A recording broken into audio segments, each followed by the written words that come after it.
Oke, selamat siang dan selamat datang di acara webinar pengenalan dunia digital marketing. Perkenalkan, saya Shirley, selaku MC yang akan menemani Bapak Ibu selama beberapa waktu ke depan. Oke, untuk mengawali rangkaian acara di hari ini, ada baiknya kita mengucapkan syukur kepada Tuhan. Saya akan pimpin dengan kepercayaan umat Kristiani, untuk Bapak Ibu dapat mengikuti dengan kepercayaannya masing-masing. Mari kita bersatu dalam doa. Puji dan syukur kami panjatkan kepadamu Tuhan, karena telah memberikan waktu kepada kami untuk melaksanakan webinar ini Tuhan. Tolong berkati webinar ini dari awal hingga akhir, sehingga berjalan dengan lancar. Terima kasih Tuhan, dalam namamu kami panjatkan doa ini. Amin. Oke, karena tadi kita udah membuka acara ini dengan doa, sekarang kita mau dengar nih kata sambutan dari Dekan Fakultas Teknologi Informasi Universitas Kristen Maranatha. Ada Bapak Teddy Markus Zakaria yang sudah hadir di tengah-tengah kita loh. Halo Bapak. Ya, halo Shirley. Bagaimana kabarnya? Baik Bapak, semoga sehat-sehat selalu ya Pak. Ya. Oke Bapak, untuk waktu dan jaringan kami persilakan Pak. Baik, terima kasih Shirley untuk waktunya. Selamat siang kepada Bapak Kepala Desa Cibodas, Pak Dindin Sukaya, dan jajarannya. Ketemu lagi Pak, sekarang dalam online ya, beberapa waktu kami hadir juga di Desa Cibodas, Lembang ini ya. Tempatnya sejuk sekali, teman-teman nanti bisa berkunjung ke sana juga ya. Kayak juga kami ucapkan selamat datang kepada UMKM Desa Cibodas dan masyarakat Desa Cibodas, juga rekan-rekan dosen dan panitia Abdimas untuk IT Maranatha. Izinkan pada kesempatan ini saya memberikan sedikit sambutan, sekalian nanti membuka untuk acara webinar ini. Seperti kita ketahui, Indonesia ini sudah masuk era industri 4.0. Dalam beberapa tahun ini, era industri 4.0 ini membuat semuanya serba digital, didorong dengan masa pandemi. Berbagai industri berlomba menerapkan digitalisasi supaya bisa menyokong keberhasilan bisnis dan usahanya. Selain itu, bisnis dituntut untuk kreatif, baik produk, layanannya, juga proses pembuatannya, bahkan penyajiannya gitu kan, termasuk nanti pemasarannya pun perlu kreatif. Nah, seperti disampaikan oleh Bapak Presiden Jokowi beberapa waktu lalu dalam Temu Kreatif Nasional, bahwa Indonesia ini perlu mempersiapkan era industri 4.0 ini. Bapak Presiden bilang kontribusi ekonomi kreatif ini menjadi tulang punggung supaya bisa kita bersaing di dunia industri. Dan mengalami peningkatan yang cukup signifikan, yaitu sekitar 5,76% di pertumbuhannya. Artinya ini berada di atas pertumbuhan sektor listrik, gas, air bersih, pertambangan, mining atau penggalian, pertanian, peternakan, kehutanan, dan jasa-jasa lainnya. Nah, dengan hal itu, Bapak Ibu, Bapak Presiden yakin bahwa potensi besar ekonomi industri kreatif ini di masa mendatang ini menjadi pilar perekonomian kita. Dengan keyakinan itu Bapak Presiden membuat satu badan namanya Badan Ekonomi Kreatif yang diharapkan berfungsi meningkatkan pertumbuhan ekonomi kreatif ini lebih cepat lagi. Nah, kami di perguruan tinggi Fakultas Teknologi Informasi Universitas Kristen Maranatha ingin berkiprah juga dalam memajukan ekonomi kreatif ini melalui pengembangan teknologi dan literasi digital. Kami menjalin kerjasama dengan beberapa instansi, salah satunya Aptikom, kemudian Diskom Info Jabar, juga desa-desa, salah satunya Desa Cibodas, kemudian ada UMKM dan berbagai pihak lainnya. Nah, pada kesempatan ini izinkan kami memberikan sedikit literasi digital untuk Desa Cibodas, Lembang melalui webinar ini. Semoga apa yang disampaikan oleh rekan-rekan dosen dapat memberikan inspirasi kepada Bapak Ibu untuk memajukan ekonomi kreatif buat Desa Cibodas. Kami berharap kerjasama ini dapat terjalin dan saling memberikan manfaat. Nah, sebuah pantun dan harapan untuk membuka kegiatan webinar ini. Semoga berkenan Bapak Ibu ya. Kalau pagi jangan lupa sarapan. Untuk mendapatkan gizi dan energi, ayo semangat dan jaga kesehatan. Desa Cibodas yang kreatif dan mandiri. Oke, saya kembalikan kepada Shirley. Oke, Bapak. Terima kasih banyak, Pak Teddy. Setelah kita dengar tadi kata sambutan dari dekan fakultas kita, sekarang kita mau dengar dulu nih kata sambutan dari Kepala Desa Cibodas. Ada Bapak Dindin Sukaya yang juga udah hadir di tengah-tengah kita. Halo Bapak. Halo, selamat siang Bapak. Semoga sehat-sehat selalu ya Pak. Oke Bapak, untuk waktu dan jaringan kami persilahkan Pak.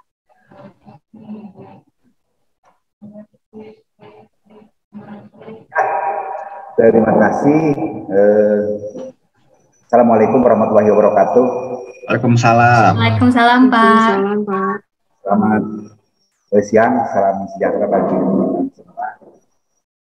Saya atas nama terima kasih kepada Bapak yang dari Maranatha yang telah memberikan untuk bagaimana sih di Cibodas itu untuk sekarang mengikuti teknologi dengan digital gitu kan, sehingga kami di Desa Cibodas ini ingin seperti di desa yang lain lah, bagaimana dengan ekonomi melalui digitalisasi gitu, bagaimana melindungi akun-akun yang ada di Cibodas gitu kan, sehingga hal ini bisa terwujud di desa kami. Mudah-mudahan, dan terima kasih kepada Pak Joni telah intinya kemitraan dengan kami melalui pengabdian kepada masyarakat. Mudah-mudahan setelah dari program Bapak tersebut di sini selesai dan bisa ada tindak lanjutnya, dan mohon bimbingan selanjutnya lah seperti itu. Mungkin demikian yang dapat kami sampaikan. Sekali lagi ucapan terima kasih. Assalamualaikum warahmatullahi wabarakatuh. Waalaikumsalam Pak. Terima kasih Pak untuk kata sambutannya. Sekarang kita mau lihat dulu nih sekilas profil dari Universitas Kristen Maranatha. Untuk Pak Hendra mungkin boleh ditampilkan videonya. Baik, kita lihat dulu ya sekilas profil dari Universitas Kristen Maranatha.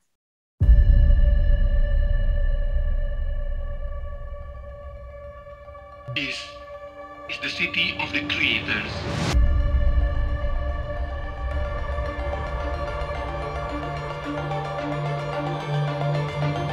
Bandung.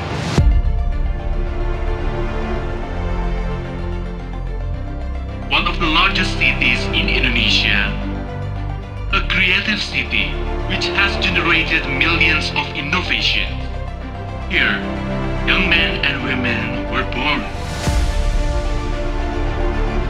They who made a breakthrough and are pride of Indonesia.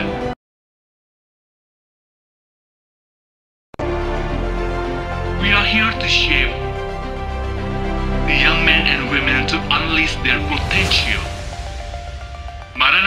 Christian University.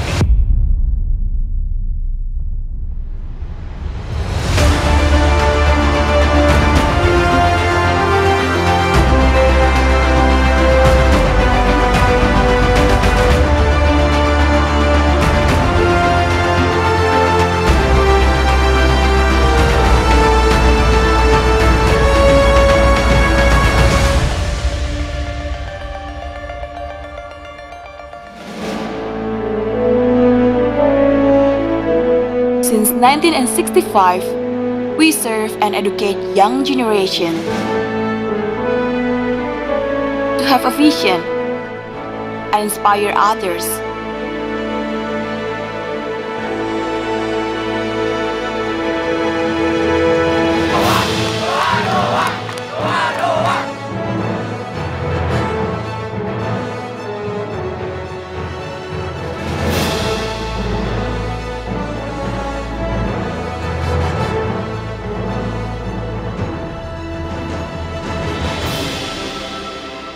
Here, we make sure to have a complete support system to strengthen and support the learning process and atmosphere for the young generations to create great stories.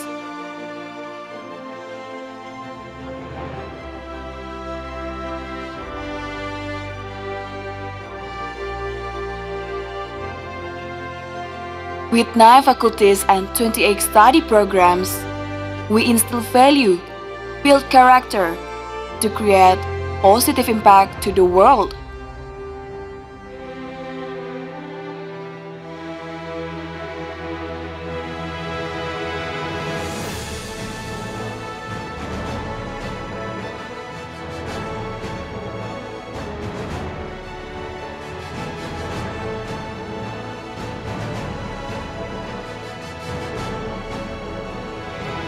We continue to establish national and international relationships in academic and industrial field, in research and comparative studies to ensure you to have the best learning experience here. In order to compete both nationally and internationally, we need exceptional human resources, and Maranatha Christian University is determined to produce exceptional graduates with character and integrity and who strive for creativity and excellence.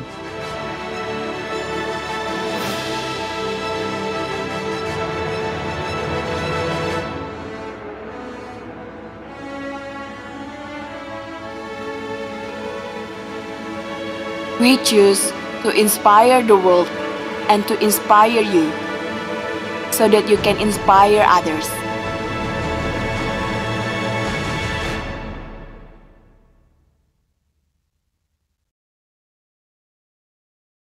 Oke, itu dia sekilas profil dari Universitas Kristen Maranatha.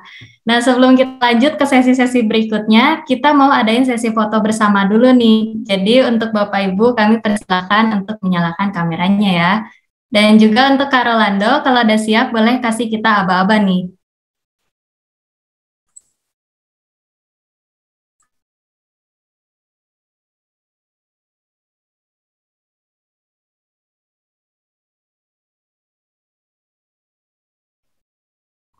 Baik, Bapak Ibu, kita akan melakukan foto dokumentasi pada pertemuan kali ini.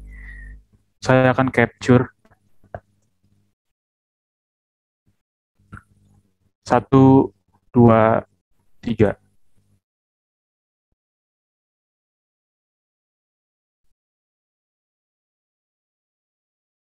Ya, sudah.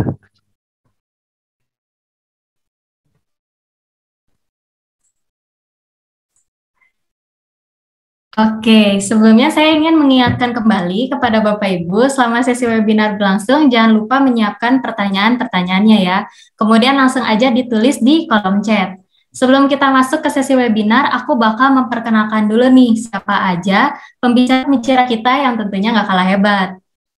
Pembicara kita yang pertama adalah Ibu Tiur Gantini.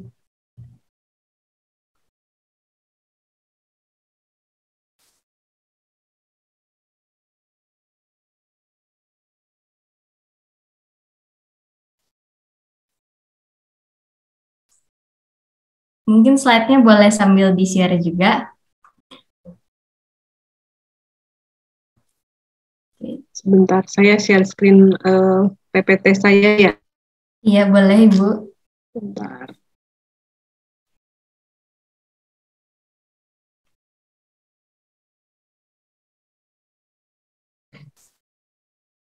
Ya.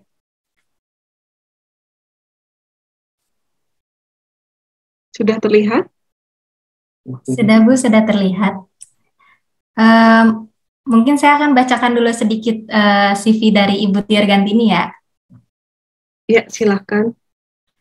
Ibu Tior Gantini, STMT. Ibu Tior ini menempuh pendidikan diploma di Politeknik ITB, kemudian beliau melanjutkan pendidikan sarjana di Sekolah Tinggi Sains dan Teknologi Indonesia, yang kemudian dilanjutkan ke jenjang magister di Institut Teknologi Bandung. Dan Ibu Tior ini juga memiliki banyak sekali pengalaman sebagai pendamping mahasiswa, diantaranya adalah menjadi lead mentor mahasiswa di Universitas Kristen Maranatha. Dan Ibu Tior juga aktif menjadi dosen pendamping dalam berbagai kesempatan. Selain itu, Ibu Tior juga memiliki berbagai pengalaman kerja, diantaranya adalah menjadi Direktur Direktorat Akademik di Universitas Kristen Maranatha. Beliau juga menjabat sebagai asesor pada Biro Nasional Sertifikasi Profesional, kemudian beliau pernah menjabat sebagai Sekretaris Program Studi D3 Teknik Informatika, dan juga menjadi sistem analis dalam berbagai institusi di Indonesia. Oke, tanpa berlama-lama lagi, sepertinya Ibu Tior juga udah siap nih. Oke, halo Ibu Tior. Oke, baik. Terima kasih untuk Shirley. Selamat siang kepada yang terhormat Bapak Kepala Desa Cibodas. Salam kenal Bapak dengan seluruh tim yang ada di sana. Perkenalkan, saya Tior Gantini, Pak. Saya salah satu pengajar dari program studi Sistem Informasi dari Fakultas IT Maranatha. Saya di bawah Pak Teddy Markus, sama juga dengan Pak Joni, Bu Julianti, Pak Hendra, Pak. Perkenalkan. Nah, terkait dengan digitalisasi, ini saya membantu untuk menyampaikan, mewakili dari Fakultas IT Maranatha terkait dengan digital entrepreneurship. Kalau di bahasa Indonesia kan itu kewirausahaan yang didigitalkan seperti itu.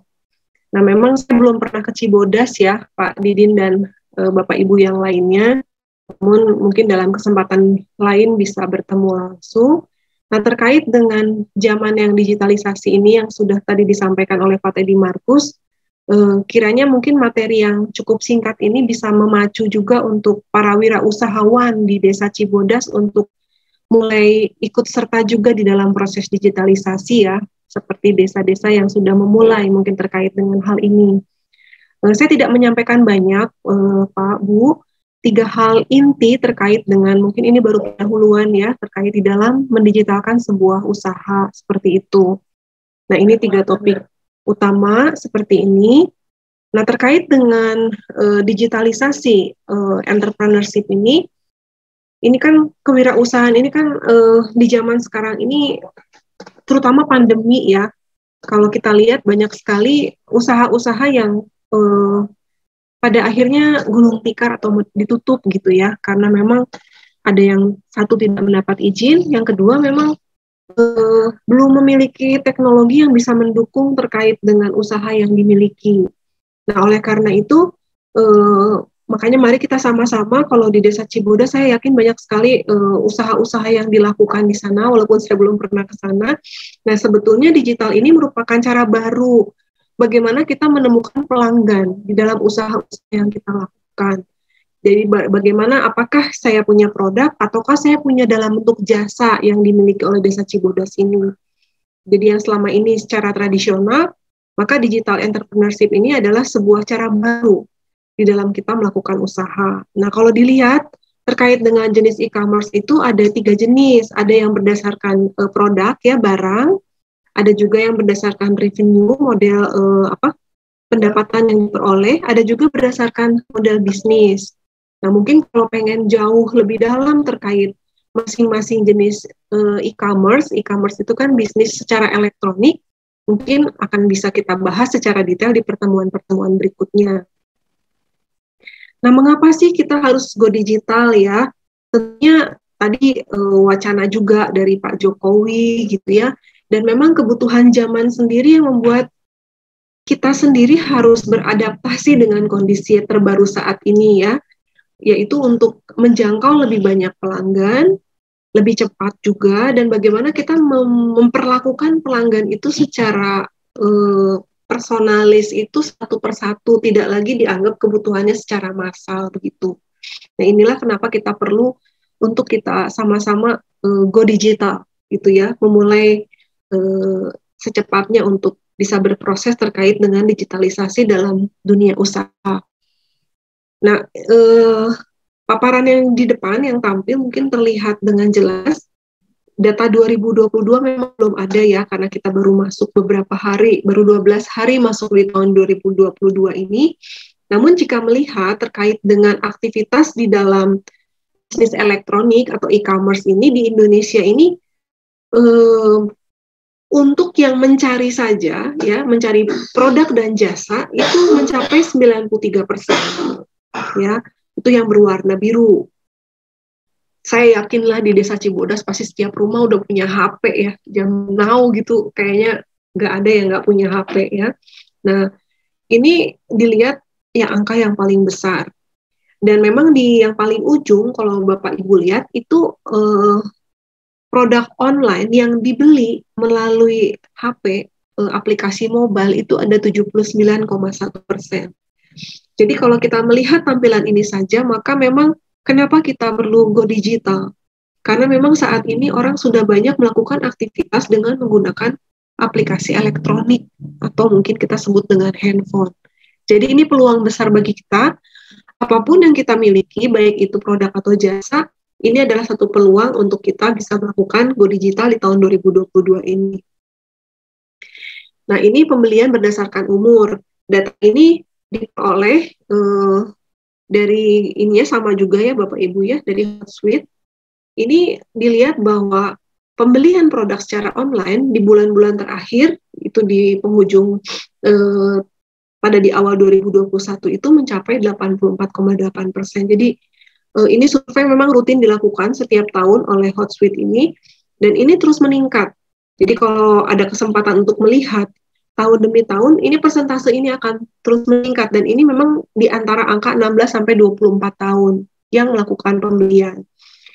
Untuk usia 55-64 tahun saja ya, kategori istilahnya zaman-zaman mungkin handphonenya agak telat, itu pun sudah 77,3%. Bahkan mertua saya yang usianya sudah 70 tahun aja, setiap hari itu kayaknya kalau nggak ada HP itu kayak kehilangan soulmate ya, kehilangan sahabat gitu. Jadi memang, dan sudah mulai juga melakukan pembelian secara online gitu ya, udah pada pinter gitu ya.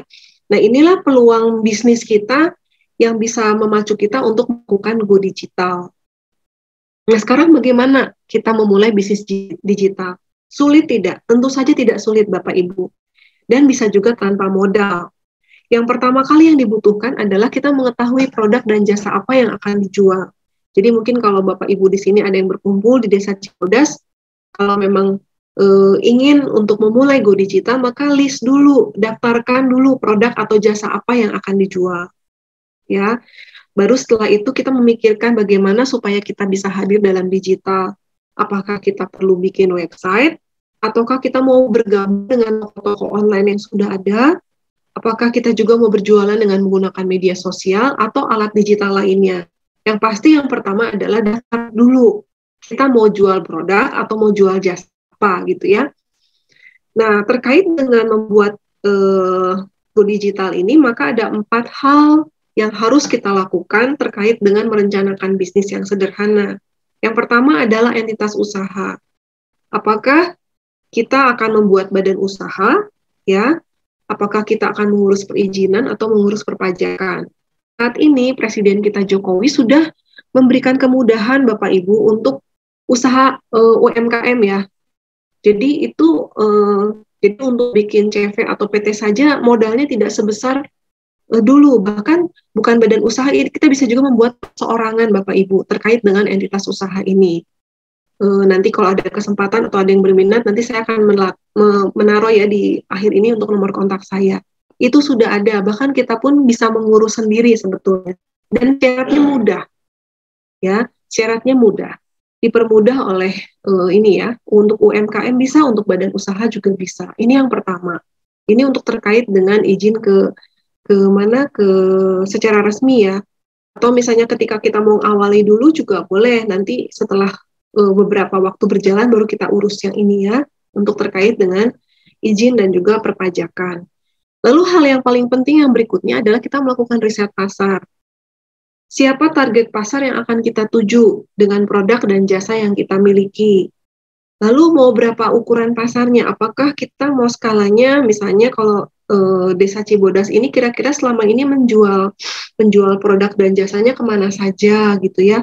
Lalu peluang pasarnya seperti apa? Karena dengan adanya digital ini kita bisa menjangkau lebih luas lagi dari apa yang sudah dilakukan saat ini. Lalu apakah produk dan jasa yang kita tawarkan itu memang memenuhi kebutuhan seperti apa yang kita, misalnya Desa Cibodas punya mimpi untuk menjangkau bahkan mungkin sampai ke luar negeri misalnya dengan hasil-hasil dari Desa Cibodas yang ada. Saya pengen bukan cuma skala Jawa Barat saja, bukan skala Indonesia saja, tapi pengen sampai skala internasional pun. Ini mulai harus dipikirkan dan dibuat dulu riset pasarnya. Mendingan kita mimpi yang baik-baik dulu ya, yang tinggi-tinggi dulu, supaya kalaupun yang tinggi nggak kesampaian, minimal yang menengahnya juga nyampe. Itu yang kedua. Lalu yang ketiga modal dan pendanaan, ini bagaimana strategi harga. Nah, terkait strategi nanti akan dijelaskan oleh Ibu Julianti Kasih ya, strategi itu akan lebih banyak dijelaskan di sana.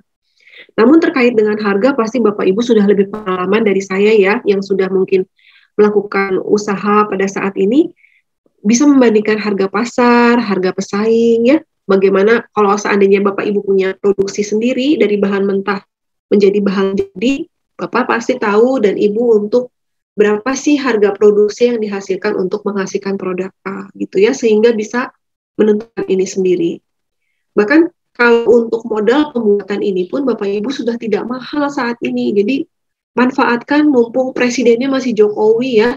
Jadi ini untuk membuat badan usaha perseorangan atau UMKM ini modalnya nggak gede-gede gitu Bapak Ibu. Saya mencoba untuk memasukkan nilai angka 5 juta aja bisa gitu ya.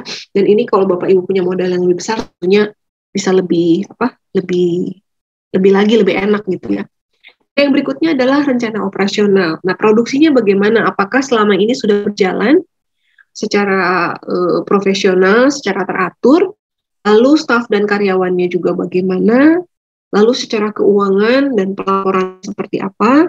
Kalau memang diperlukan misalnya nanti terkait dengan alat pendukung, yaitu terkait dengan penjualan, dari mulai kita menjual sampai kita pada akhirnya, itu terkait dengan point of sales. Nah, inilah rencana sederhana yang bisa kita lakukan. Rasanya ini bukan hal yang sulit yang kita lakukan ya, yang selama ini mungkin sebetulnya sudah dilakukan, tapi saya tidak tahu, oh itu tuh ternyata riset pasar ya, gitu ya. Oh ternyata itu tuh adalah termasuk ke dalam modal dan pendanaan. Bahkan mungkin itu termasuk di rencana operasional. Jadi rasanya untuk membuat rencana bisnis sederhana untuk go digital, ini sangat mudah. Nah, terkait dengan bauran pemasaran, maka kita perlu memikirkan 4 hal juga, ini 4 ya, produk atau jasa. Jadi memang tadi apa yang mau dijual, apa yang mau ditawarkan, nilai apa, jadi selain harga juga nilainya apa. Ya, misalnya kalau saya punya hasil tani, apakah hanya itu saja atau Bapak Ibu bisa memberikan nilai lebih, memberikan pengetahuan terkait dengan hasil pertanian yang kita hasilkan gitu ya. Ada pengetahuan tambahan. Apa kelebihannya Desa Cibodas dengan desa yang lain? Tentu harus punya perbedaan. Ini yang coba dipikirkan untuk rencana pemasaran. Kalau misalnya desa yang satu menjual begitu saja, tapi misalnya kalau Desa Cibodas, oh ada tambahan nilainya, yaitu bisa berkonsultasi misalnya terkait dengan hasil pertanian atau produk dan jasa yang ditawarkan ya. Intinya kita harus punya nilai lebih dibandingkan pesaing-pesaing dengan produk atau jasa yang serupa atau yang sama. Lalu ini terkait dengan harga ya, yang masih tadi, bagaimana strategi harga, kita juga harus tahu juga harga ada di pasaran saat ini seperti apa, lalu bisa menghitung juga keseluruhan modal. Misalnya kalau saya belum pernah terjun langsung ke dalam pertanian, tapi secara kurang lebih mungkin saya bisa tahu dari mulai bibit mungkin harus dihitung ya, lalu juga misalnya pupuk yang digunakan, lalu apakah air bayar atau tidak, lalu misalnya untuk penghapusan hama dan lain sebagainya, apakah lahannya itu milik kita sendiri atau kita sewa, lalu kita menggunakan SDM atau pengolah atau tidak, ya itu kan terkait dengan harga ya, dari mulai kita memproses sebuah produk sampai produk itu siap dijual ke pasar. Setelah kita menetapkan harga, kita harus tahu ini penjualan mau kemana. Akan lebih enak Bapak Ibu kalau saat ini Bapak Ibu sudah punya pasar ya. Oh, saya udah ada tapi memang masih offline. Nah, kalau seperti itu enak, berarti jalur penjualannya sudah ada. Sekarang kita akan permudah untuk supaya bagaimana mereka ketika pesan tidak perlu datang ke Cibodas, tapi bisa melakukan secara online. Berbeda halnya ketika kita punya produk yang baru, yang betul-betul belum ada jalur pemasarannya sama sekali. Ya, nah kalau memang sudah ada, kita memikirkan apakah mau semuanya di online kan, atau mau online dan offline. Artinya offline berarti pelanggan kita harus datang ke tempat kita, yaitu di Desa Cibodas tadi ya. Maka ini terkait kalau seandainya misalnya mau sebagian-sebagian, lokasi mana yang dipilih, ya seperti itu. Ini harus diputuskan terlebih dahulu. Lalu yang berikutnya adalah terkait dengan promosi dan iklan. Bagaimana Bapak Ibu akan mengkomunikasikan produk jasa itu kepada masyarakat? Bagaimana nih? Nah, ini ada tools-nya Bapak Ibu. Itulah yang disebut dengan digital marketing, ya. Ini ada satu topik sendiri. Nah, untuk tools digital yang kita bisa gunakan, ini sudah banyak tadi, makanya kenapa perlu modal? Enggak, sebetulnya banyak yang gratis Bapak Ibu. Jadi dalam membuat aplikasi website ini sudah banyak yang tersedia. Ada Tokotalk, ada Moka Go Store, ada Jejualan, Avana, Circle Store ya. Ini bisa Bapak Ibu lihat. Nanti ini materi ini akan diberikan juga ya, dititipkan kepada Bapak Kepala Desa. Lalu ada juga terkait dengan mungkin sudah anak muda yang mungkin di Desa Cibodas mengetahui bahwa ada sebuah tools namanya WordPress, itu pun sudah umum, banyak yang menggunakan, ada yang free, dan ada juga tambahan-tambahan yang disebut dengan plugin ya, untuk membuat situs e-commerce yang ada di WordPress ini. Dan ini bisa digunakan Bapak Ibu. Ini cukup banyak. Oleh karena itu sebetulnya kalau dibilang susah ya juga gitu ya, asal kita mau untuk sedikit mengulik lah terkait dengan tools-tools yang ada. Ini cukup banyak. Lalu ketika kita misalnya sudah siap untuk meluncurkan bisnis baru kita, mohon maaf saya agak pilek ini, maka pada hari pertama kita akan berjualan produk dan jasa untuk tadi ya, kepada calon pelanggan yang disebut dengan prospek. Ya, kalau memang sudah siap, kita bisa menggunakan banyak tools yang tadi itu ya. Salah satunya adalah membuat website. Nah, ini cara daftarnya ada, ini ada YouTube-nya. Jadi Bapak Ibu bisa menggunakan ini untuk bisa membuat website. Bikin websitenya juga nggak lama Bapak Ibu ya. Kalau memang nanti ada kesulitan, mungkin bisa nanti didampingi juga ya oleh pihak Fakultas IT untuk pembuatan website jika berminat.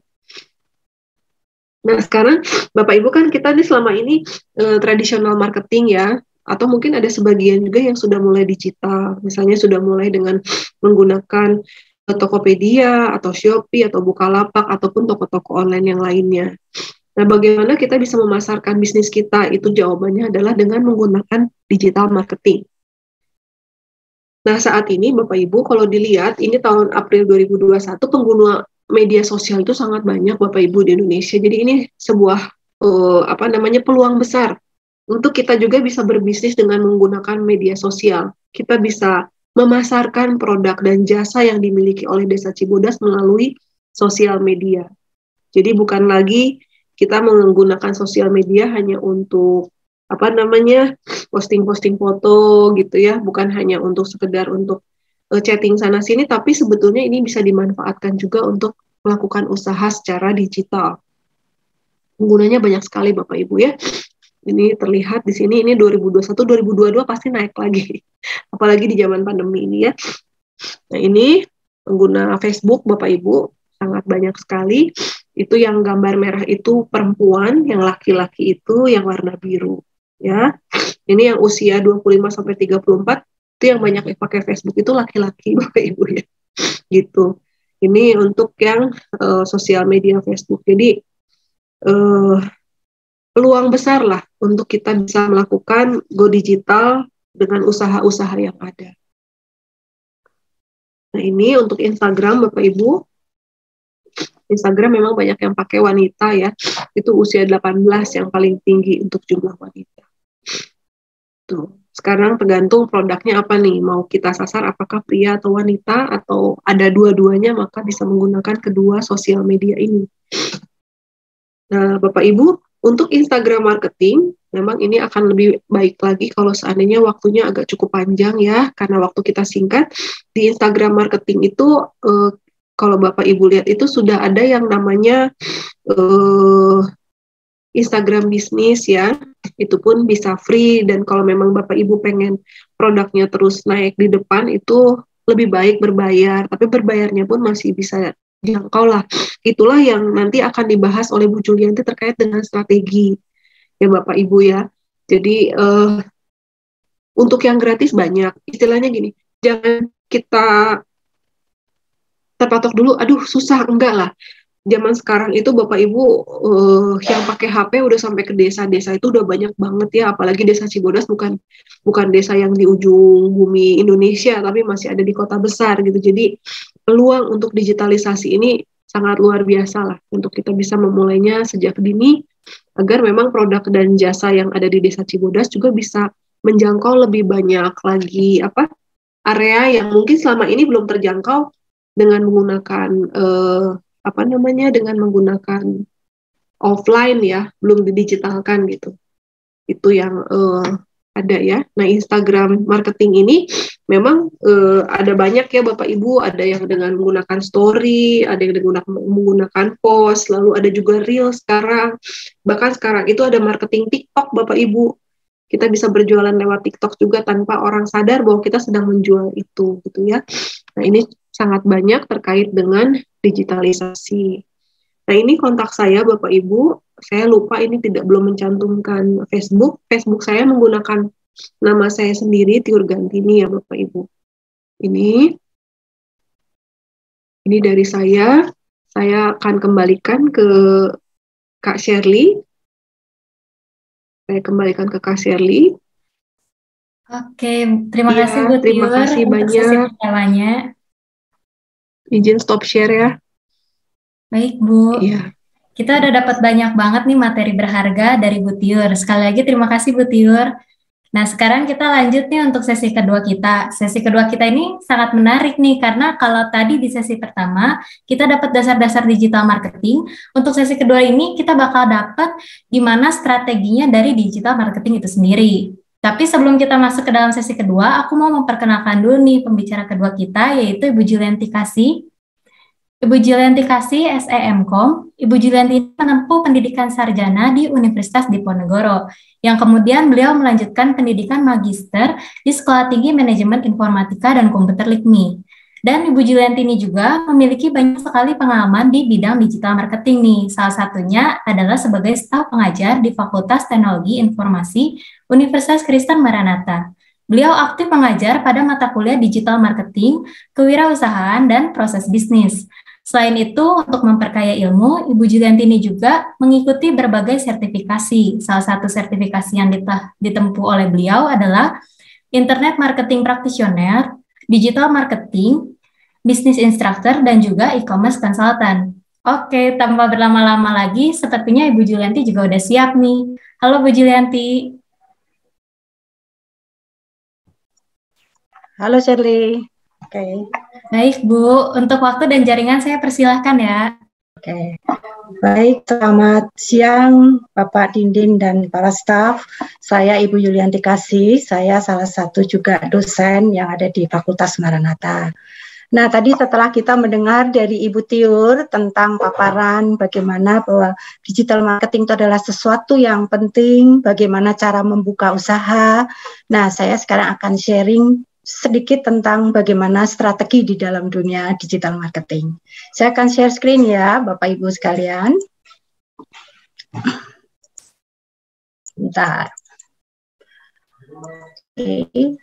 Memang kita semua paham ya bahwa dengan adanya COVID-19 ini memang memaksa ya semua bentuk usaha menjadi bentuk digital gitu ya. Nah, hal itu tentu saja membuat kita akan melihat bahwa digitalisasi itu adalah sesuatu hal yang penting, terutama dalam ketika kita membuka sebuah usaha bisnis. Baik. Nah, Bapak Ibu sekalian, kalau kita berbicara tentang digital marketing strategi, sebetulnya ini mencakup banyak hal, seperti yang ada pada gambar di depan ini. Ya, mencakup goalnya bagaimana cara kita mengidentifikasi customer-nya, mengidentifikasi kompetitor, termasuk juga bagaimana peran dari masing-masing orang yang ada di dalam tim digital marketing strategi tersebut. Lalu ada SEO, SEM, ada sosial media, content marketing, mobile marketing, e-marketing, dan bagaimana pengukuran dari website tersebut. Tapi tentu saja karena waktu kita dibatasin, maka saya hanya akan mengambil beberapa poin yang ada dari bagian-bagian digital marketing strategi ini, Bapak Ibu. Tapi sebelum memulai, saya akan membuka sedikit dengan pengantar seperti ini, Bapak Ibu. Kita semua tahu, kalau kita berbicara tentang digital marketing, mau tidak mau kita selalu diarahkan kepada sosial media. Karena sosial media memang merupakan alat utama dari digital marketing. Nah, sosial media gimana yang bagus gitu ya? Nah, pertama memang sosial medianya harus modern dan up to date. Dalam arti kata, apa yang kita tampilkan, entah itu di Instagram, entah itu di Facebook, ya tentu saja produk kita kan, tetapi tentu saja produk-produk yang up to date. Gitu ya, produk-produk yang baru, karena itu memang berguna untuk menarik perhatian konsumen, gitu ya. Dan tentu saja presentasi-presentasi di sosial media, entah itu berupa video, ya, atau berupa testimoni, karena tujuannya menarik perhatian, tentu diharapkan itu juga sesuatu yang fresh, gitu ya, yang bagus, begitu ya. Nah, ada juga strategi-strateginya. Ya, trik-trik yang harus diperhitungkan.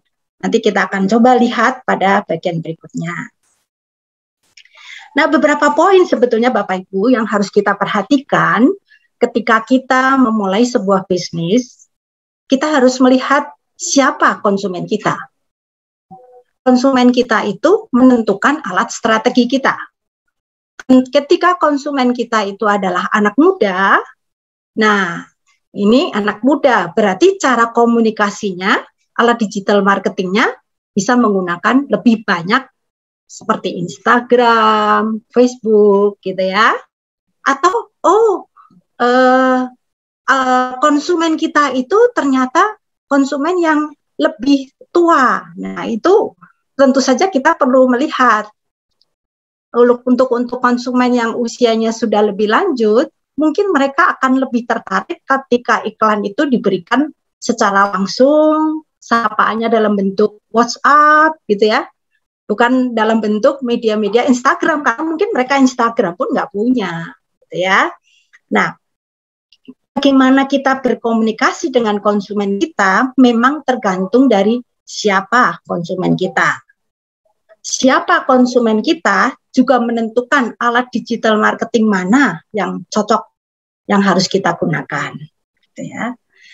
Hal penting lagi ketika kita melakukan digital marketing adalah nilai produk. Tadi sudah dijelaskan ya oleh Ibu Tiun bahwa suatu produk itu harus memiliki nilai lebih. Ya, nilai lebih apa? Ya dibanding dengan produk yang sejenis. Masalahnya kalau kita bicara tentang produk itu luas sekali. Produk secara fisik ya itu bentuknya, nilainya bisa dilihat orang dari kemasannya. Itu sering menipu ya Bapak Ibu, kemasannya bagus ternyata kualitas produknya tidak. Ya. Produk sendiri juga bisa dilihat dari kegunaan dari produk itu. Ya. Seringkali kita melihat misalnya mobil merek-merek tertentu seperti Toyota harganya praktis lebih mahal dari misalnya mobil merek Daihatsu. Karena pertama apa? Pertama karena branding, ya, brandingnya juga sudah berbeda, ya. Kemudian memang nilainya, gitu ya. Mereka mempercayai bahwa produk-produk mobil dari Toyota itu ketika dijual ulang harganya tetap sama, gitu ya. Harganya maksudnya tidak berkurang banyak gitu. Jadi bernilai gitu. Ya, ada nilai. Nah, bagaimana ketika kita punya produk, kita bisa menyampaikan nilai itu pada konsumen. Ya, nilai produk sendiri juga terkait dengan service. Ya, ketika kita melakukan penjualan satu produk, tentu tidak bisa terlepas dari service yang kita berikan. Service yang bagus, ya, yang sangat interaktif, misalnya kita punya toko di website atau di marketplace di Tokopedia gitu ya. Ketika komunikasi kita itu dengan konsumen sangat interaktif, itu juga akan menambah nilai dari toko kita. Gitu ya. Berarti nilai produknya ada plusnya lagi dari sisi service gitu ya. Dari segi kualitas juga, dari segi kemasan, ya. Jadi banyak sekali sebetulnya Bapak Ibu kalau kita bicara tentang nilai produk yang bisa kita tambahkan. Ya, bukan hanya itu. Karena itu bisa bersifat fisik maupun tidak fisik. Ya. Sebagai contoh, saya pernah tuh membeli satu produk, mau membeli nih, satu produk di Tokopedia. Ketika saya setting toko itu, apakah produk tersedia? Gak jawab-jawab. Ya udah, saya pindah ke toko lain. Begitu saya sudah mengiyakan toko itu sudah membeli, dia baru jawab. Kurang lebih 2 jam kemudian. Nah, tentu saja hal ini nggak boleh. Ya. Jadi ketika kita sudah mempunyai digital marketing, atau kita sudah mempunyai, katakan secara gampang, toko online gitu ya. Tadi kan ada tuh, ya Bu Tiur, ada bentuk website, bagaimana membuat sebuah website dengan Tokotalk. Itu membuat toko ya, Bapak Ibu. Kita harus ready, ya, harus ada orang yang memang siap untuk mengkomunikasikan produk tersebut, ya, baik nilainya, baik menjawab pertanyaannya, gitu ya, itu harus ready, karena itu akan menambah nilai dari toko kita, ya, itu poin yang harus kita ingat. Oke, itu kata pengantar dari saya, ya. Nah, bahasan hari ini sebetulnya 6 ini, Bapak Ibu. Ya, pertama tentang goal, mengidentifikasi konsumen, mengidentifikasi kompetitor, alat digital marketing, SEO, dan kegagalan usaha. Kalau Bu Tiur tadi bagaimana membuka usaha, saya akan menceritakan apa saja penyebab kegagalan usaha. Karena seringkali kan kita ngelihat seperti ada sebuah kantin, atau katakan ya bukan kantin ya, lebih besar dari sebuah kantin gitu ya, seperti resto kecil yang buka di dekat rumah saya. Saya udah ngelihat, oh ada baru ya, saya pengen tuh mampir ke situ, tapi baru 3 bulan belum ada, saya belum sempat mampir, udah tutup, gitu ya. Nah itu contoh kegagalan usaha ya, walaupun itu tidak secara online gitu ya, tapi sering kali kita melihat hal-hal real seperti itu. Tapi kita akan melihat dari sisi digitalisasi. Baik Bapak Ibu, pertama ya tentang goal. Ketika kita membuat sebuah usaha, jangan lupa bahwa kita harus memiliki sebuah tujuan. Ya. Tujuan itu bisa dituliskan secara sederhana. Misalnya, oh kita punya profit 10% per bulan. Brand kita akan terkenal di area Jawa Barat. Ya, kalau di saya di Bandung, kalau di Cibodas mungkin area Jawa Barat. Ya. Bisa menembus pasar luar negeri, internasional. Ya. Omsetnya katakan nanti sampai 1 miliar per bulan. Nah, memang goal itu kelihatannya seperti mimpi ya Bapak Ibu. Usaha aja belum kok bisa punya 1 miliar gitu ya. Tapi jangan salah. Ketika kita mempunyai sebuah goal atau tujuan, dan itu jelas tertulis, kemudian kita coba melihat setiap kali kita melakukan suatu usaha gitu ya, dari hari ke hari kita akan melihat goal itu, arah kita itu akan tertuju ke situ gitu ya. Jadi mau nggak mau itu akan membuat kita jadi semangat gitu. Oh saya ada tujuannya belum tercapai nih. Ya, jadi saya harus melakukan apa ya? Nah, itu membuat kita berpikir. Ya. Jadi sebuah bisnis yang baik disarankan tahap pertama itu tulis dulu kira-kira apa sih mimpinya, dreamnya. Ya. Kalaupun itu nanti nggak terlaksana gimana? Oh ya udah nggak apa-apa gitu ya. Tapi yang penting kita punya satu visi ke depan. Gitu ya. Berikutnya, tadi sudah dikatakan kita perlu melihat konsumen kita itu siapa, ya. Nah, realita itu mengatakan bahwa 80% pendapatan dari pembisnis itu berasal hanya dari 20% customer. Artinya apa? Artinya bahwa pendapatan dari pembisnis itu didapatkan paling banyak dari konsumen-konsumen yang loyal, konsumen-konsumen yang melakukan pembelian berulang, gitu ya. Nah, tentu kita bisa melihat ini, gimana cara melihatnya. Ketika Bapak Ibu nanti membuat sebuah website, kita bisa pasangin tools, alat-alat ini ya, yang bisa menganalisa website kita, gitu ya. Sehingga kita tahu, oh konsumen saya itu usianya sekian, jenis kelaminnya seperti ini, gitu ya. Oh mereka itu asalnya dari Jawa Barat. Bahkan kalau kita melakukan yang prabayar, kita bisa sampai melihat juga gaya hidupnya, stylenya, dan lain sebagainya. Ya. Nah, ini semua bisa kita lihat di dalam web analytics. Ya. Di dalam web analitik itu, di dalam website ada yang namanya demographic aspek kan. Nah, ini semua akan bisa terlihat. Ini contoh atau bentuk dari website analitiknya ya. Ada pengukurannya nih. Kita bisa melihat halamannya itu berapa kali dikunjungi ya. Rata-rata kunjungannya berapa banyak? Oh, hanya 3 menit. Ya. Pengunjungnya 4.409. Gitu ya. Tetapi rata-rata cuma 3 menit. Nah, kira-kira kalau 3 menit itu beli enggak ya? Bisa beli, bisa enggak gitu kan ya. Nah, jadi kita perlu melihat ini semua supaya bisa mengevaluasi. Kalau Bapak Ibu lihat, di bagian kanan ada tulisannya bounce rate. Apa itu bounce rate? Bounce rate itu adalah rata-rata kunjungan yang hanya sebentar. Yang lihat masuk. Bahkan cuma lihat bagian depan keluar.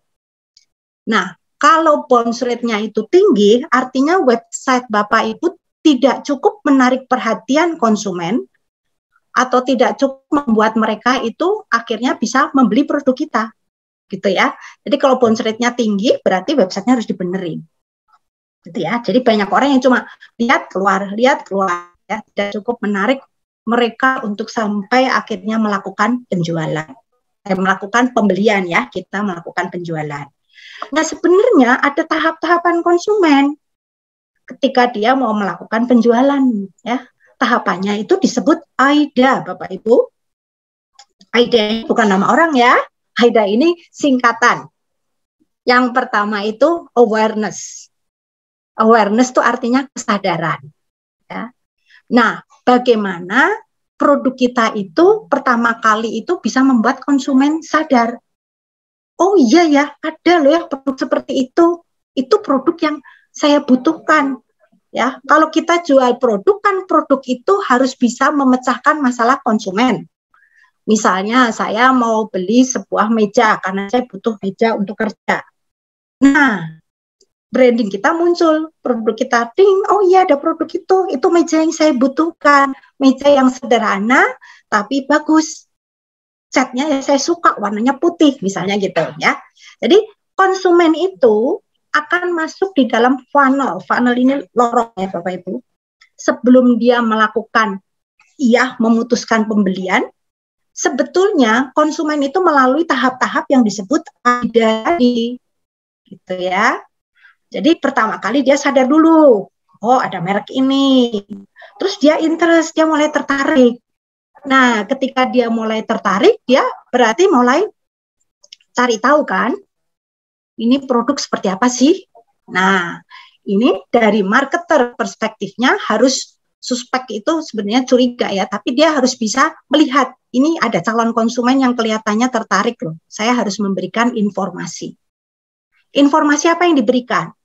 Ya ketika misalnya itu Anda mempunyai sebuah toko online, dia bertanya, tentu saja kita memberikan informasi yang menonjolkan nilai tambah dari produk tadi, gitu ya, menilai tambah, oh ini bisa begini, ya. Tapi tentu saja ada aturannya. Ketika kita mencoba mengkomunikasikan produk itu tidak boleh berlebihan, harus sesuai tepat dengan produk tersebut, ya, supaya kesannya memang ya realnya seperti ini. Tapi kan setiap produk punya kelebihan kan? Nah, ketika konsumen sampai terus ini saatnya Bapak Ibu menjelaskan secara lebih detail kelebihan produk. Setelah interest, konsumen D yang berikutnya dia ada desire, pengen beli gitu ya. Nah, ketika pengen beli ini kesempatan ya. Pada saat orang mau pengen beli biasanya dari pihak toko itu melakukan penawaran. Silahkan Bu beli, kalau Ibu beli 12 nanti ada diskon. Diskonnya 10%. Ibu beli 6 ada diskon 5%. Atau kalau Ibu mau beli 1 gratis dah, free ongkir. Nah, misalnya kalau itu dalam percakapan seperti itu gitu ya. Jadi ada hal yang kita tawarkan yang mendorong konsumen tersebut untuk action. Ya, action itu closing, artinya dia benar-benar menutup dari produk kita. Gitu ya. Jadi ini adalah cara bagaimana seorang marketer mendorong seorang konsumen sampai akhirnya dia sampai ke A yang terakhir. Mulai dari awareness, interest, desire, dan akhirnya sampai action. Nah, itu ada tahapan. Walaupun cuma konsumen itu mungkin hanya 1-2 menit, tapi sebetulnya tahapan ini ada, Bapak Ibu. Ya, dan ketika kita memahami akan tiap tahapan yang ada, kita juga bisa menerapkan satu strategi yang pas, gitu ya, seperti itu. Kan goal kita memang konsumen itu membeli, gitu ya. Jadi bagaimana caranya konsumen tidak hanya mengunjungi produk kita di website, hanya jadi pengunjung, tapi benar-benar menjadi seorang pembeli, ya, action. Yang ketiga adalah mengidentifikasi kompetitor, ya. Mengidentifikasi kompetitor itu sebetulnya luas sekali juga, ya. Tapi saya hanya ambil poin yang penting. Pertama tentang harga, bahwa harga kita itu harus tidak boleh terlalu lebih dari kompetitor. Kalaupun sama, oke. Kalaupun lebih sedikit, kita harus punya kelebihan dari barang kompetitor. Ya, jangan sampai produk kita sama harganya lebih, nggak akan dipilih. Ya, apalagi sekarang zaman dengan online, orang bisa membanding-bandingkan kan. Ketika kita buka marketplace Tokopedia aja, barang yang sama tuh harganya bisa bervariasi dan variasinya banyak sekali gitu kan. Tapi kita nggak tahu kan mana barang yang real dan barang yang KW-KW-an gitu ya. Nah, jadi ini perlu survei untuk melihat harga. Ya. Konsumen sudah, ya, produk juga ya, produk yang sejenis. Ya, produk yang sejenis perlu kita compare. Ya, kira-kira produk kita masuk enggak ya kalau dikasih harga segini? Saya lihat di Tokopedia harganya murah-murah tuh. Nah, gitu ya. Nah, ini harus diperhatikan. Nah, kemudian harus ada strategi. Nah, strategi bagaimana menghadapi kompetitor itu ada tersendiri, Ibu. Ya, banyak ya. Ya, salah satunya memang seringkali dengan kompetitor yang kita lakukan itu adalah war, perang gitu ya, perang harga, perang apa, padahal bukan seperti itu ya. Ada hal lain, apa yang tidak dilakukan atau strategi apa yang tidak dilakukan kompetitor justru harus kita lakukan, bukan strategi yang sama. Jangan perang harga, itu nggak akan tembus gitu ya. Kalau konsumen memberikan harga yang murah, kita ikut murah itu nggak akan tembus. Jadi kita harus melakukan strategi lain. Apa misalnya? Oh, dia nggak kasih garansi, saya kasih garansi 1 bulan. Gitu ya. Dia tidak ada pengantaran gratis, saya ada pengantaran gratis. Gitu kan? Jadi strateginya bukan hanya harga sebetulnya, masih banyak sekali strategi lain untuk mengidentifikasi untuk kompetitor. Ya. Nah, alat-alat digital marketing tadi juga sudah disebutkan oleh Ibu Tiur ya, tentang sosial media. Tentang sosial media, tentang konten marketing, mobile marketing, dan email marketing ya. Ini semua adalah alat-alat digital marketing. Ya. Ada teknik tersendiri bagaimana kita memasukkan dalam masing-masing alat digital marketing ini. ya. Tapi yang penting adalah konten, ya. Isi dari iklan kita, ya. Di mana konten marketing itu intinya harus juga mencantumkan branding dari produk kita, ya. Harus mencantumkan juga kata-kata kunci yang nanti kita cantumkan di dalam orang pencarian website. Nah, seperti itu, ya. Dan banyak teknik lain yang ketika Bapak Ibu mempunyai website itu nanti bisa dipasangkan tools ya, tools tentang konten marketing itu ada di SEO ya, SEO misalnya SEO UAS dan lain sebagainya.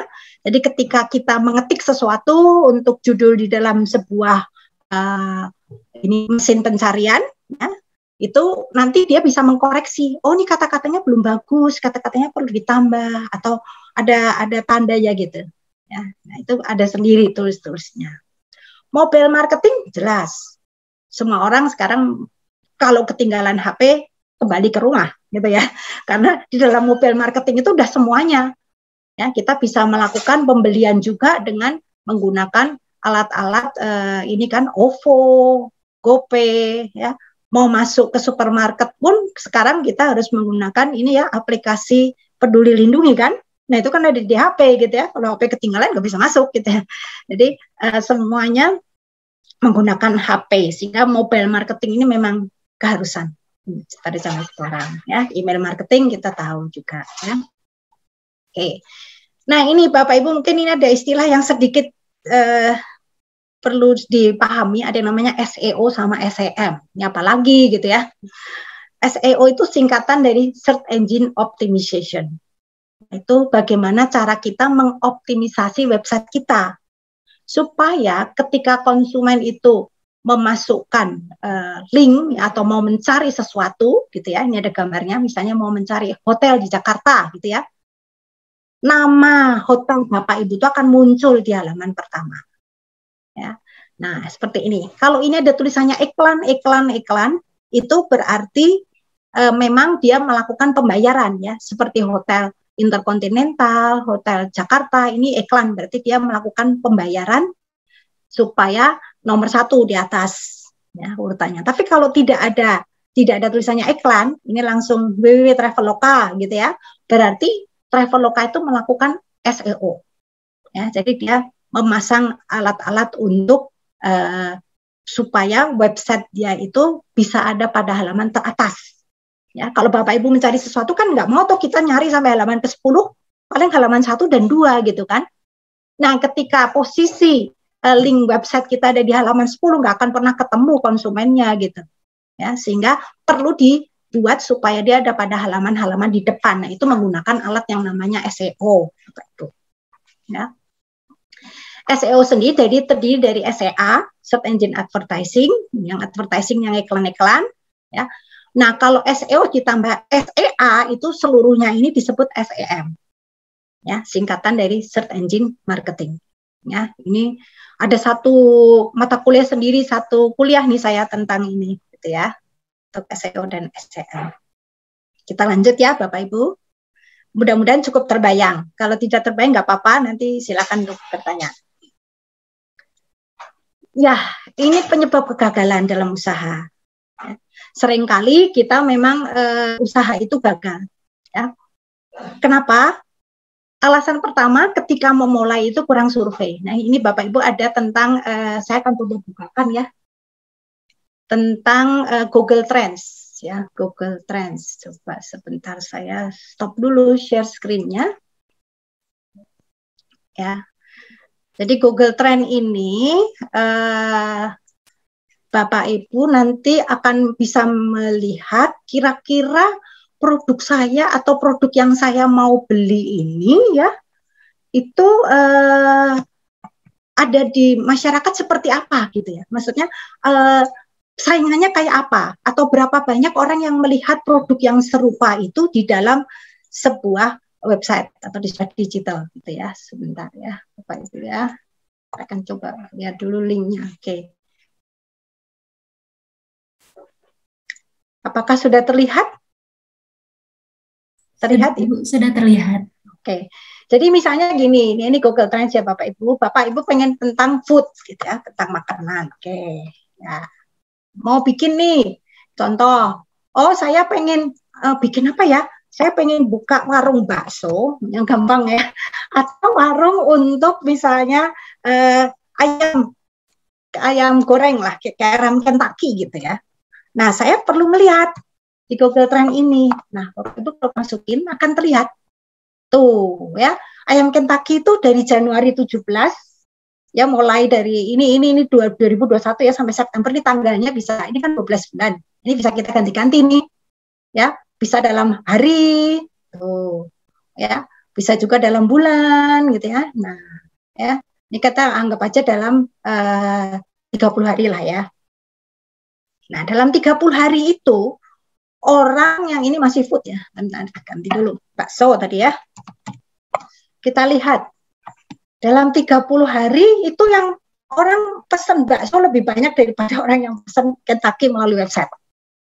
Artinya kalau saya buka bakso ada segi positif dan negatifnya. Pertama, berarti konsumen saya banyak cari. Tapi berarti saingan saya juga banyak. Gitu kan ya. Nah, kalau yang Kentucky itu datar aja tuh gitu. Nah, ya. Nah, ini Bapak Ibu bisa lihat dari areanya. Areanya ini bisa dirubah-rubah sih. Ya, nah, saya mau lihat yang di Jawa Barat lah ya. Mana West Java. Nah, kalau di Jawa seperti apa? Ini akan berbeda dari setiap area. Ya, jadi itu melihat tren yang banyak dipakai, ya, banyak dipakai atau dilihat dari orang. Nah, ini di Jawa. Dalam 30 hari ternyata sama. Orang lebih banyak cari bakso daripada cari ayam Kentucky, gitu ya. Nah, itu salah satu ya. Jadi ketika kita mau buka itu survei dulu nih. Produk saya tuh kira-kira banyak dicari nggak di pasaran gitu. Kalau banyak dicari ya ada positifnya, tapi juga ada negatifnya, saingan saya cukup banyak. Ini per tanggal Bapak Ibu bisa dilihat nih, Januari 1, Januari 3, ya, tetap ini mendatar kan, ya, yang lebih banyak bakso gitu ya. Kalau saya mau tambah comparison lagi bisa, katakan misalnya agak beda gitu ya, bisa. Nah, bisa teh warna kuning. Nah, ternyata banyak juga orang yang pesan pisang gitu ya, dibandingkan ayam Kentucky gitu ya. Gitu ya. Tapi bisa udah ada banyak kan juga, ada Pizza Hut, Domino's gitu ya. Nah, ini Bapak Ibu bisa search dari ini. Ini yang untuk menghindari kegagalan usaha, pertama kali searching dulu ya, cari dulu ya. Oke, ini share screen-nya saya stop dulu. Oke, sebentar. Nah, nanti kita akan coba ngelihat lagi. Ini masih ke share screen ya. Oke. Nah, kita lanjutkan ke share screen yang dari bahan saya ya, Bapak Ibu. Sebentar. PowerPoint saya tadi. Nah, itu yang pertama, harus searching dulu, lihat. Kemudian yang berikutnya lagi, penyebab kegagalan itu kurang survei tadi ya, pertama. Kurang perencanaan. Jadi tadi kan sudah dijelaskan, ketika membuat satu usaha itu terapin dulu goalnya apa, tujuannya apa, ya, supaya itu menjadi arah kita, seperti itu. Ya.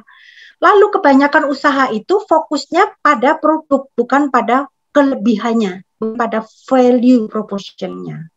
Ya, jadi maksudnya kita hanya menanjalkan ini loh produk saya itu, bilang produk saya itu lebihnya ini kelebihannya gitu ya. Kita tidak menonjolkan kelebihan yang tidak dipunyai kompetitor gitu. Value apa? Ya, value proposition itu kelebihan apa yang mungkin membuat produk kita itu berbeda. Nah, justru diferensiasi ini yang perlu kita tonjolkan gitu ya. Katakan tadi misalnya mau buka warung bakso. Oh, warung bakso dia itu hanya bisa untuk bakso dengan bentuknya mie dan yang biasa gitu ya. Oh, saya beda. Saya ada cekernya mungkin ya. Ada dorodoknya. Bisa diantar gratis kalau pesanan lebih dari 10 pack gitu ya.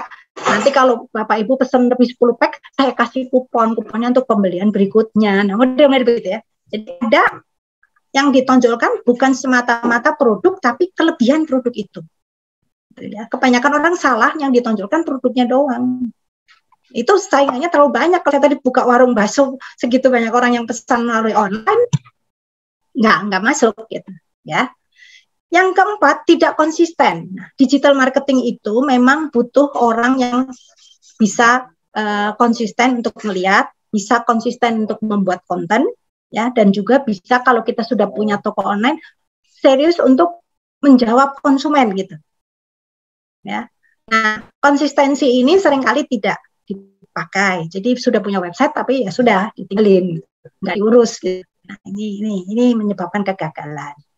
Kemudian pengaturan yang tidak terarah gitu ya. Jadi maksudnya mau isi Instagramnya, edukasinya, promonya, itu kan perlu diatur ya. Per minggu mau keluar berapa promosi, setiap minggu 1 kali misalnya. Ya.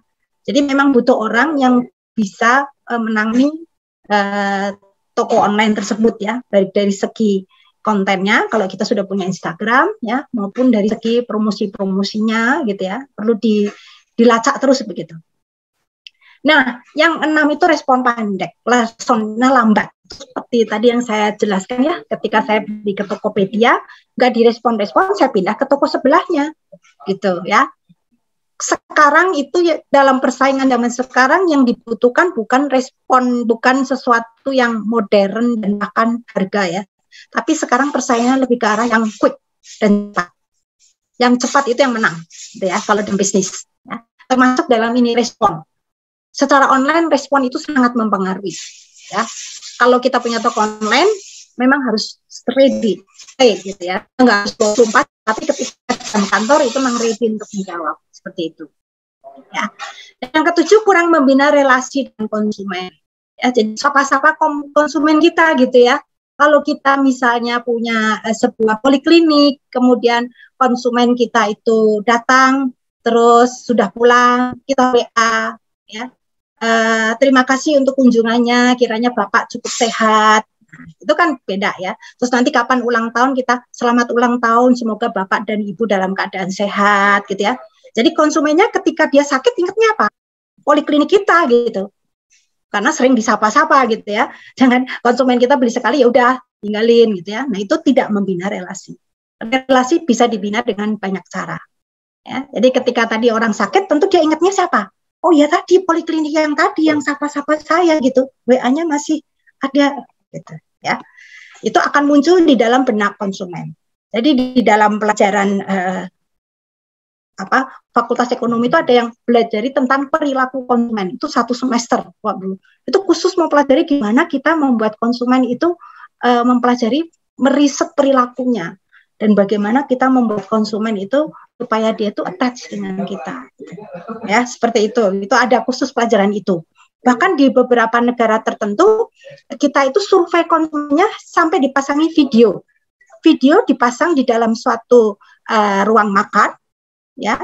Dan tentu saja konsumennya akan dibayar untuk itu dalam sebulan. Video itu akan dipasang terus, ya semacam kayak CCTV gitu.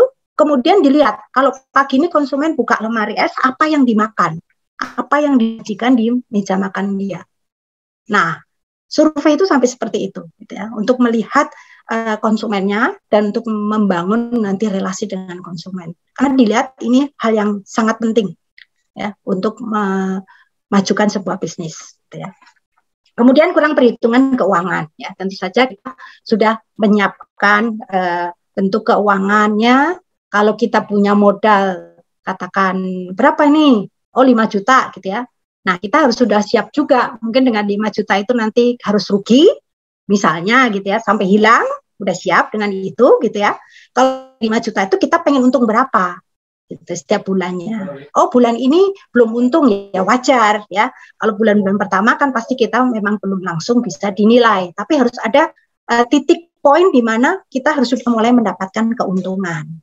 Gitu ya. Jadi perlu juga perhitungan kita siap dengan modal, siap dengan memang ini nilai yang nanti saya pertaruhkan untuk bisnis ini dan saya siap rugi dengan nilai ini, tidak lebih gitu ya.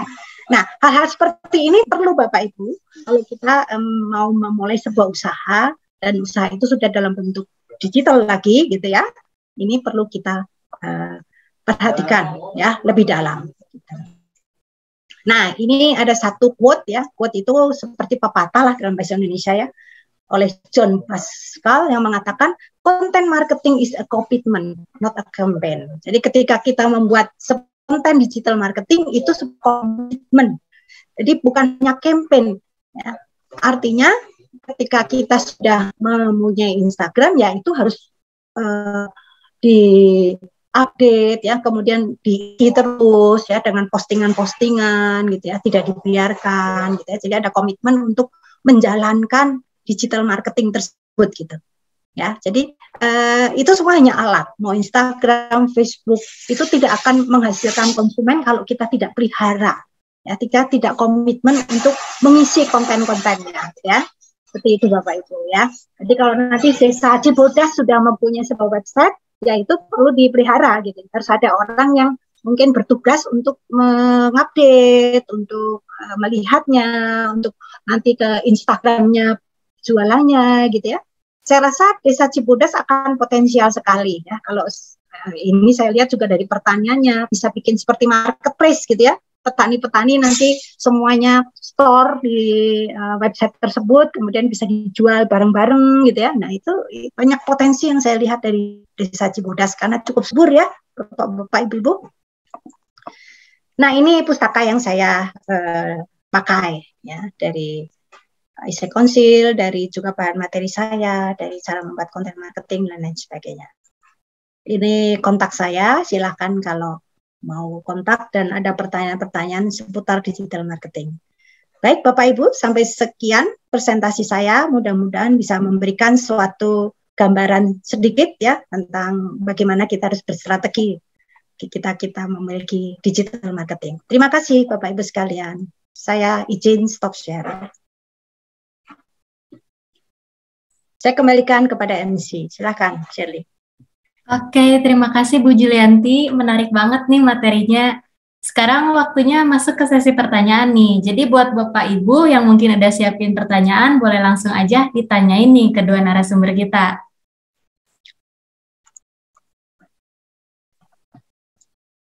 Silakan Bapak Ibu kalau ada pertanyaan apapun ya, yang seputar itu tentu saja ya.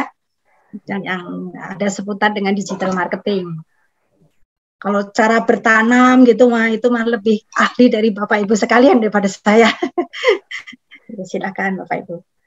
Seandainya ada pertanyaan. Baik, selamat siang Ibu Julianti ya. Ya, gimana Pak? Silakan. Kan saya Deden dari Pemudaan Desa Cibodas ya. Betul. Karena Desa Cibodas. Mau tanya untuk seputaran penjualan yang tadi online ya, secara online. Kebetulan kalau di sayuran untuk secara offline sudah berjalan, dan untuk secara online sih ada beberapa sudah ada juga yang mulai mulai jualan di Shopee, kayak yang baru tuh Tokopedia, banyak lah pokoknya di aplikasi. Nah untuk wilayah Desa Cibodas sendiri juga, kebetulan Desa Cibodas itu bisa disebut untuk desa wisata gitu ya. Ada beberapa tempat wisata di Cibodas yang kayak Maribaya, terus ada Maribaya Hot Spring, terus ada Villa-Villa gitu kan. Untuk marketing mungkin bisa rekomendasikan untuk cara penjualan misalkan kita mau bikin pemasarannya misalkan info desa wisata Cibodas misalkan seperti itu ya kontennya. Nah untuk aplikasinya yang paling direkomendasikan apa itu? Oh, maksudnya untuk mengenalkan tentang Desa Cibodas sebagai desa pariwisata gitu ya Pak ya? Oke. Pakai website Pak. Sekarang kan banyak itu website dari desa-desa, dari mana aja lah ya, kalau kita buka website Kota Semarang gitu ya. Nah nanti di dalam website itu Bapak bisa masukkan tuh produk-produk kerajinannya yang bisa dijual, disediakan di situ keranjangnya gitu ya kalau mau beli secara online.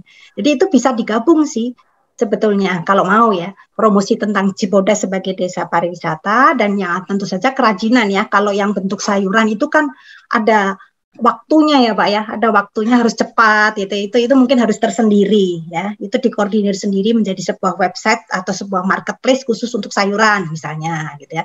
Tapi kalau yang untuk website desa saya rasa masih bisa dimasukin Mbak untuk kerajinan dan lain sebagainya. Website itu menarik. Bikin aja website khusus Desa Cibodas, kemudian dilihat potensi dari pariwisatanya itu di capture yang bagus-bagus gitu ya.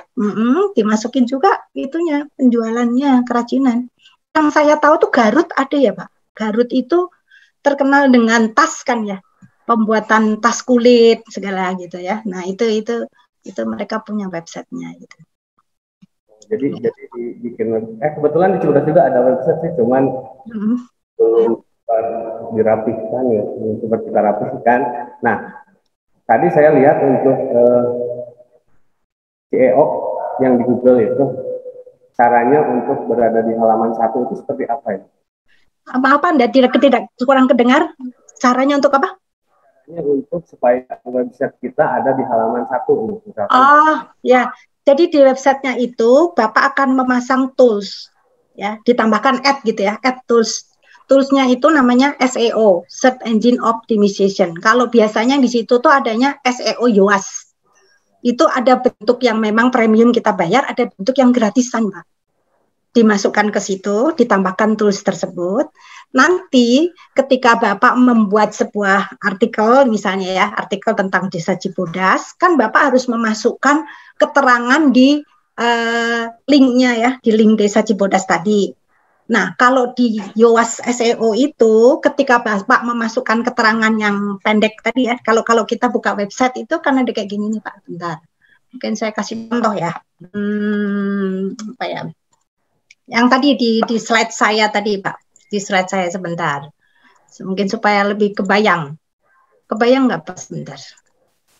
Saya akan share screen dulu ya, coba ya. Oke.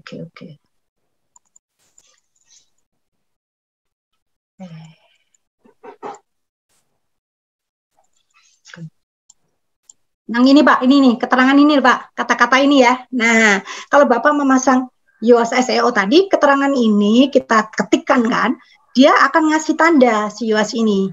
Kalau dia masih merah, berarti belum cukup bagus. Kalau dia sudah sampai warna hijau, berarti keterangannya ini udah cukup bagus, gitu. Sudah cukup sesuai, gitu. Nah, memang harus ditambahkan alat-alat seperti itu Pak, supaya keterangan ini itu nanti menggunakan kata kunci, ya. Nah, itu juga kita mesti search ya, kata-kata kunci apa. Kalau Cibodas ya pakai kata desanya, Cibodasnya, pariwisatanya, sesuatu yang memang kita ingin ketika konsumen itu atau ketika calon pariwisatawan itu mencari gitu ya, pariwisata di Jawa Barat, itu langsung masuk ke website kita. Gitu. Harus pakai ini Pak, yang namanya SEO ini. Ya, harus menggunakan tools Pak supaya bisa di atas. Seperti itu. Kalau bentuk premium bayar, tapi kalau untuk bentuk yang coba-cobanya tentu saja memang terbatas ya, itu enggak Pak. Tapi untuk bisa SEO ini sampai muncul itu butuh waktu Pak, enggak bisa langsung Bapak punya website dipasang itu langsung besoknya muncul gitu enggak. Biasanya nunggu sampai website itu sudah in ya, kurang lebih beberapa bulan dia baru bisa. Dan kalau belum muncul ya berarti memang kalau di Google kan perlu ngeliat dulu ya Pak, bagaimana apakah website ini cukup stabil atau enggak untuk dimunculkan gitu ya. Jadi dia akan mereview dulu selama berapa bulan supaya ini. Kalau mau bayar ini yang pakai iklan ini Pak. Kalau pakai iklan ini bayar beneran ini, mahal sama Google. Dia pasti di atas. Makin ke atas makin mahal Pak. Ini ada rate-nya sendiri. Seperti itu Pak. Kalau misalkan website kita belum .com ya, belum .com nih, misalkan baru iseng-iseng kita bikin kayak blogspot misalkan gitu kan, itu sudah bisa pasang iklan nggak? Atau misalkan di halaman 1 nggak? Bisa nggak? Kalau cuma blogspot itu memang harus bentuknya betul-betul website sih Pak. Ya, karena untuk dipasangin alat-alat itu, alat-alat toolsnya itu ada di kayak misalnya Bapak pakai WordPress itu ada di situ Pak alatnya gitu. Ya, jadi sebaiknya sih kalau memang itu mau permanen ya benar-benar dibangun rata bangunnya website Pak, jangan sekedar blog saja gitu. Ya. Terima kasih Bu. Ya, sama-sama Pak. Mungkin ada lagi yang mau tanya silakan. Sudah cukup Pak ya. Ya, makasih.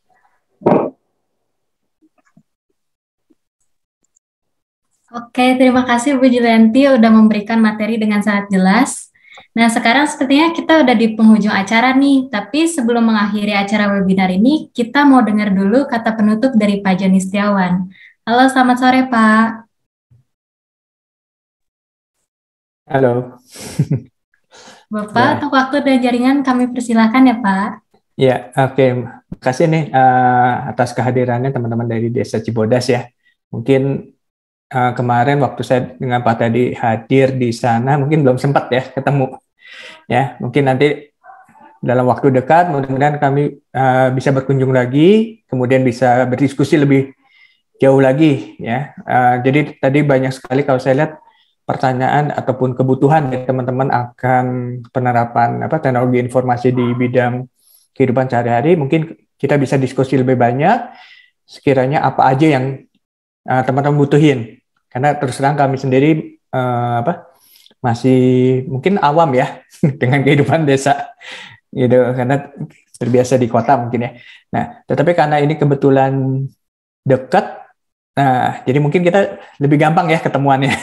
Ya tinggal main juga dekat juga ke Cibodas juga ya. Jadi untuk akhir kata mungkin kita ucapkan terima kasih lah atas kehadirannya. Mungkin di sini belum banyak yang bisa hadir ya. Masih berapa orang nih tadi yang hadir di situ? Saya belum sempat ngitung. Ada 10 orang, 11 orang. 11 orang ya. Wah, ini yang jadi pelopornya nih nanti. Ya.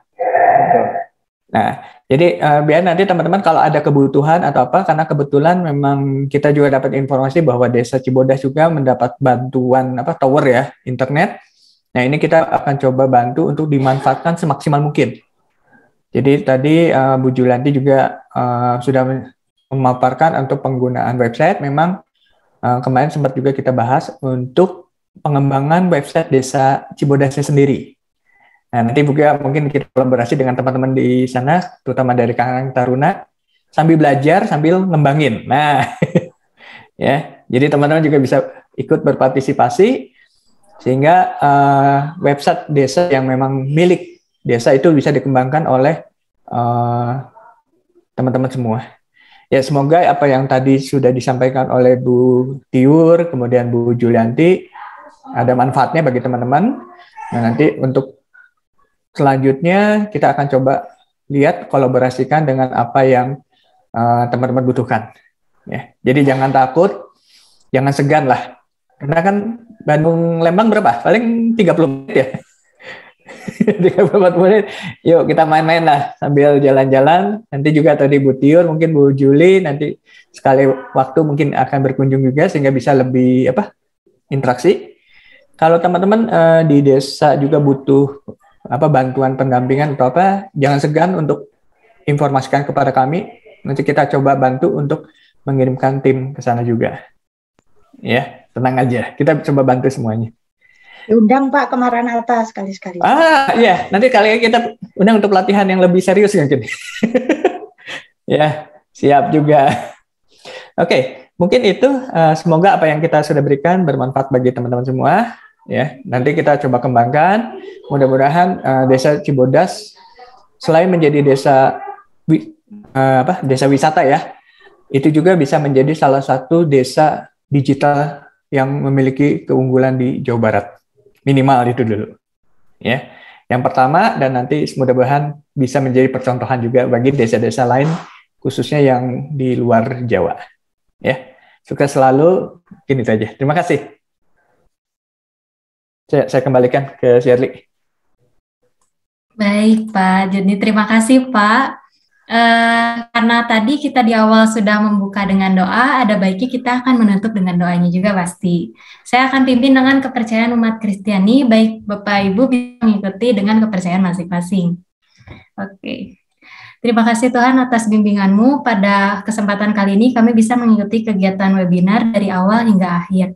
Tolong berkati kegiatan-kegiatan kami selanjutnya ya Tuhan, agar dapat berjalan dengan lancar. Terima kasih Tuhan, kami serahkan ke dalam tangan-Mu. Hanya di dalam nama Tuhan Yesus kami berdoa dan mengucap syukur. Amin. Oke. Mungkin Shirley, ya. Mungkin nanti teman-teman dari Desa Cibodas yang hadir, kalau berkenan mungkin boleh mengisi semacam form survei kecil Tadi udah dikirimkan belum ya? Oh iya, tunggu sebentar Pak. Belum ya? Ya. Kalau ada daftar hadir Pak Joni. Itu sudah ada Pak di. Oh, udah ada di dalamnya. Jadi ada di dalamnya, ada nama dan segala macam. Tadi di mana ya? Sudah saya kirimkan di kolom chat ya. Nah, ya. Jadi mungkin nanti teman-teman kalau bisa minta bantuan untuk mengisi supaya kami pun bisa tahu apa yang teman-teman butuhkan dan juga evaluasi atau masukan bagi kami untuk pengembangan Desa Cibodas juga. Ya, terima kasih. Mungkin linknya ditunggu aja Pak kalau belum ke save nanti oleh mereka supaya di save dulu. Silakan, mungkin teman-teman boleh. Terlihat atau enggak dari teman-teman Cibodas? Sudah ada Pak. Oke, sip.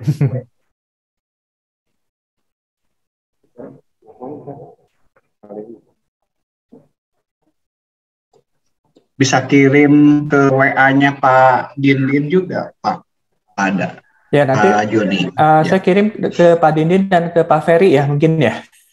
Ya. Nah, supaya bisa di-share ya. Oke, saya coba kirim juga ke Pak Dindin dan Pak Ferry. Ya, diminta bantuannya semua mengisi ya Bapak Ibu, bukan hanya 1-2 orang supaya untuk masukan. Terima kasih.